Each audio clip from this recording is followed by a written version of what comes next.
Got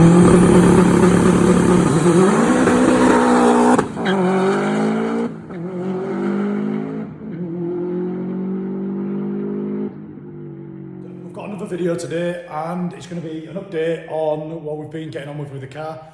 I've been slacking with the videos for a change, but it's time, you know, being able to fit recording and cracking on with it at the same time. So, brief overview. Johnny's pipes arrived. From the last video, I keep getting a bit mixed up with social media and YouTube, like what I've updated on each. But from the last video, we put the engine in towards the end of the last video.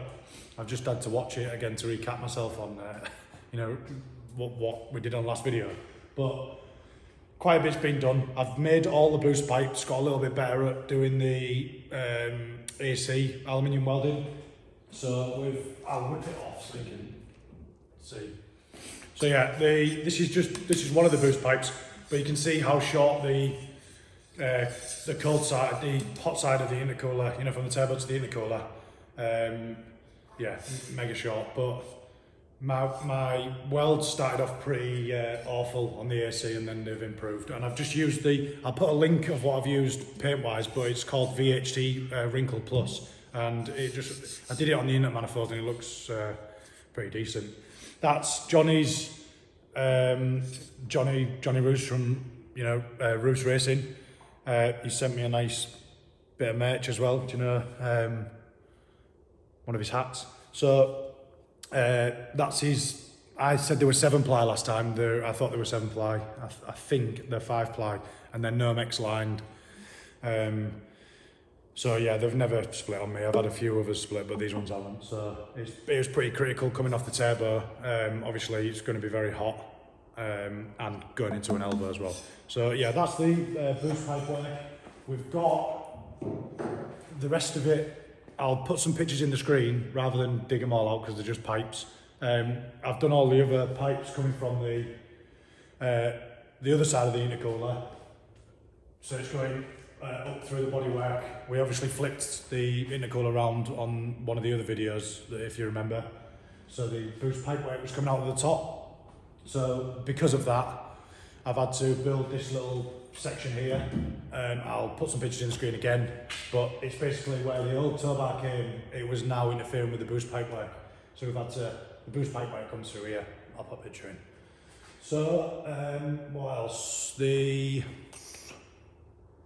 The exhaust basically is mainly what we're going to be going over today. I'm showing you. Initially, I was going to be doing some mandrel bends off the turbo. So a mandrel bend there, a mandrel bend here, and then we were originally, if you remember, I was going to go through an oval, a 3.5 inch oval, well, 3 inch oval. But then I figured that I'd have to go to a 3.5 inch oval, so I'd have to go 3 inch to 3.5 inch, and then 3.5 inch round to 3.5 inch oval, and it was just too messy. And the clearance that I was going to get was about 12mm more clearance, which it's not really any major amount, you know, it's not going to change things. So, yeah, exhaust today, the rest of the fabrication basically. I've got, what else has come? We've got a couple of lander bungs that have come. The radiator pipe work's turned up. If you remember me saying about the little jointer and then the OEM style clamps. So that just goes on here, you know, to meet up with the radiator outlet. Top pipe I've welded, I've extended, so I'll put a screenshot of that in the screen. You know, the crossover pipe that goes across the top of the engine. I'll tell you what, I'll pan you in and we'll have a look. It's better to get the camera in rather than looking from this sort of distance. But yeah, 2 secs. Yeah, that's a bit better, and you can see now. But yeah, that's here's the radiator pipe that I've extended. So because we've moved everything forward, you know, we've moved all of the radiator from this position here to here. Obviously the radiator pipe needed extending by 100mm.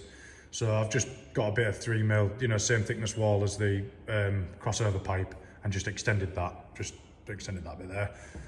It's very close to the air filter. I didn't plan on it being that close, but that's another thing that's arrived. We've got just a normal K&N style filter. It fits nicely in there. I might maybe put some 4-inch pipework, you know, to take it up into that sort of area up there, but for now it's not ideal being behind the hot, you know, air coming off the back of the radiator, but it's on there. It's better than no filter at the minute.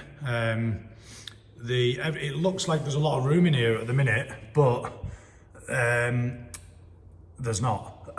We've basically got to set the cold side to a specific clocking angle. So I've had to make the boost pipe work, you know, that goes off down there. We've had to make it at a specific clocking angle because you can see them 2 bolts that clamp the cold side, the compressor housing on. They're very close to this return. I've got a, what's it called? AN10, sorry. AN10 return coming off the bottom of the turbo. And obviously, if them bolts are in the way, then we won't be able to get the fitting, you know, the screw fitting on there.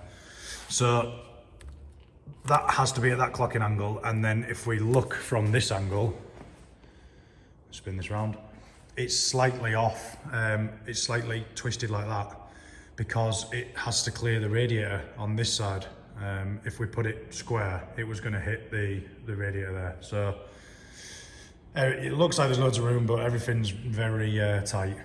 So we've crinkle coated, that's another thing we've crinkle coated, this bracket that we made to support the headers.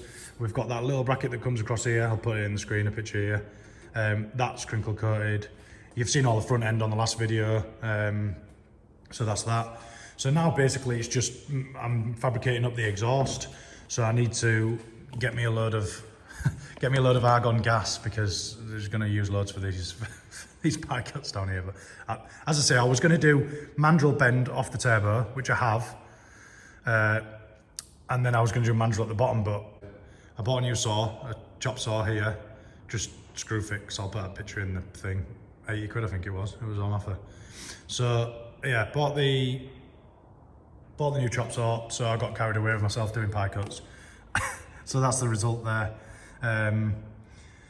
I'll whip the ramp up now and then we'll have a look underneath. But the other thing that I wanted to show you was I've installed this Killer Bee. I've got all the fittings coming from my friend Aaron at APB. I'll put his Facebook up on the side here, but he's supplying me with all of the AN lines in Brown and Miller, you know, proper clamped fittings. So that's turbo oil, oil feeds and returns, coolant feeds and returns, just various other pipes, a few fuel pipes, and the fittings coming off for the oil breather system, you know, to go to the catch can there. And yeah, I'll show you them when they come though. But have a look at his Facebook page, APB Motorsport. He does all everything that you need with that respect, you know, AN fittings and stuff. So I've had to move, I don't know if you remember me saying, but I've had to move the fuel pressure regulator from there to here to allow this to be fitted. So that's a bit tight in that area. But yeah, I'll whip the ramp up anyway and I'll have a look underneath. See a bit better now. So that's how far I've got so far. Excuse me. As you can see, it's a bit tight under here, do you know? Wow, I've got to route it. So I'm going to throw the splitter back on today because the splitter bracket, the mount that mounts the bracket at the back of the splitter is like in this sort of location here. Comes down about 2 inches. So then the splitter's there. So this exhaust, if you can see from that angle, the exhaust has to just come under, just dip down a little bit to clear this front subframe, and then it can go back up to its original sort of location here, and then through. It's hard to film, sorry about this, but going down and then meeting up. We're going to 45 it off and 45 it back, and it's going to meet up here with the original exhaust on a 3-inch V-band. So bits that I've got coming at the minute, I've got a 3-inch V-band for this connection here, coming from Turbozentrum in Germany. I've got a 45mm bellow coming to put this, you know, the wastegate back into the rest of the system there. I have to sort of gouge that out there and, you know, put it in at as shallow of an angle as I can, you know, so it doesn't mess up the airflow. But yeah, that's basically where we're up to. It's not going to be long now until we're at the first sort of startup. I'll bring this camera back down here. It's not long now, as I said, until we're going to be doing the first startup and then getting on with tuning and stuff. But for now, I'll put you on a couple of time lapses, and you can see, and I'll go through it anyway. But you can see the process of me making up this exhaust. The other thing I was going to say is I'm going to be putting a little bracket just out of some. I'll show you some. Just got some of this stainless, just some stainless bar. I believe it's 8mm, 10mm, whatever. So I'm just going to be using that as, obviously, bend it, and that's going to be coming from a rubber mount from this subframe part here, and then coming around just to support the, just to give that a bit of support on the downpipe there. Unsure whether I'm going to also add another V-band in this sort of area. I just think it's a bit of a long run, you know, as a downpipe as such. So I may put a V-band around sort of here after I've got past this difficult, you know, bit where I've got a dip below the front subframe. I feel like a school teacher poking on the blackboard, if you can call it. Can't call it blackboard, whatever. Anyway, irrelevant. But yeah, that's it. I'll bring the camera in so you can see, get set up, see what I'm doing. I might actually run out of gas today. I've used that full bottle messing about and practicing welding, but we're back purging all of this, so it's going to, I think there's only about 80 psi left, 80 bar left in the tank of pressure, but we'll see how we get on. But yeah, I'll speak to you in a minute. Right. So we've got up to this sort of position, you know, just through various pie cuts. So each one of these cuts it's got a 4.5 degree angle cut on each side. So 5 pie cuts makes 45 degrees, 10 pie cuts makes 90 degrees. So this is just off 90 degrees here. And then we've had to have various other pie cuts to bring it away from the headers. But anyway, this is the next bit of the section, which now has got to go sort of underneath the front. The front subframe starts here and then finishes here, and it's got the anti-roll bar, power steering, and then it's got another cross member that comes across here. So I've got a couple of pie cuts, same 4.5 degrees cut on each side. This one hasn't. This is 4.5 degree and it's straight cut, you know, 0 degree on one side, but the other ones have they've got 45, you know, at 4.5, 45 on each side. So I've made these up, just cut them on the saw, and then I've swiveled them, you know, to the position that they're going to fit best, and then I've just driven a line down, you know, so that I know where I'm welding when I tack them together. So I'll try my best to hold this together. I was struggling a minute ago, but it is a bit of a nightmare. You can't put sort of one angle on, because if you put one on and tack it on, you might need to move it a couple of mil, you know, the other way. So you've got to untack it, and yeah. So you have to kind of hold it together, but it's going to go. It's really difficult for me to hold it, you know, for you to see it. But I can tack it, and then I'll hold it this way so you can see it. But I'll tack it and then come back and we'll tack it on into its final position. But basically, it's going to go like that.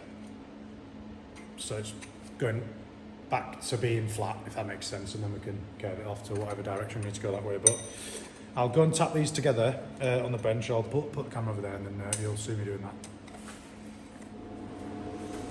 that. So I'm just going to tack these together. I'll just bit of alley, and then the bench is obviously live. So yeah, it does move quite a bit. You know, when you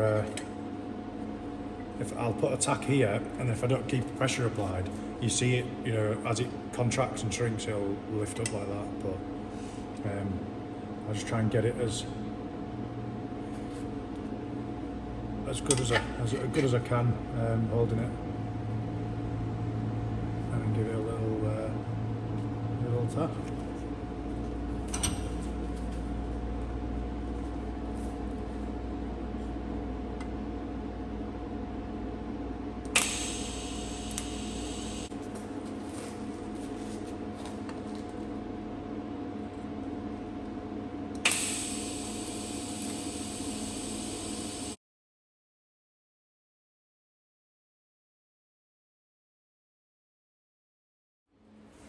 I've tacked that together now. You just see me do that. I nearly blew a hole there. Obviously the fitment wasn't perfectly right. I just touched it on the,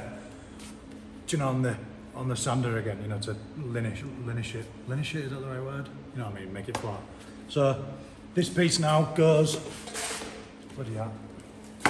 This piece now goes straight on there like that, and it's cleared nicely. I've got a little bit of movement. Obviously in the tacks, but also in the V-band's not tight, you know, so I can move it. But that's with enough clearance at the top for the fan that's going to go behind the radiator, and then enough clearance from the water pipe. I'll put that on and show you. That just goes on there like that. This is a lower radiator hose. That goes there like that. So we've still got plenty of clearance in terms of, you know, for the cooler nose. It's all going to be heat wrapped anyway, so it's not going to be an issue, you know, in terms of melting anything. But yeah, I'll tack that now. I'll bang you back on the time lapse, tack that into place, and then do a bit more.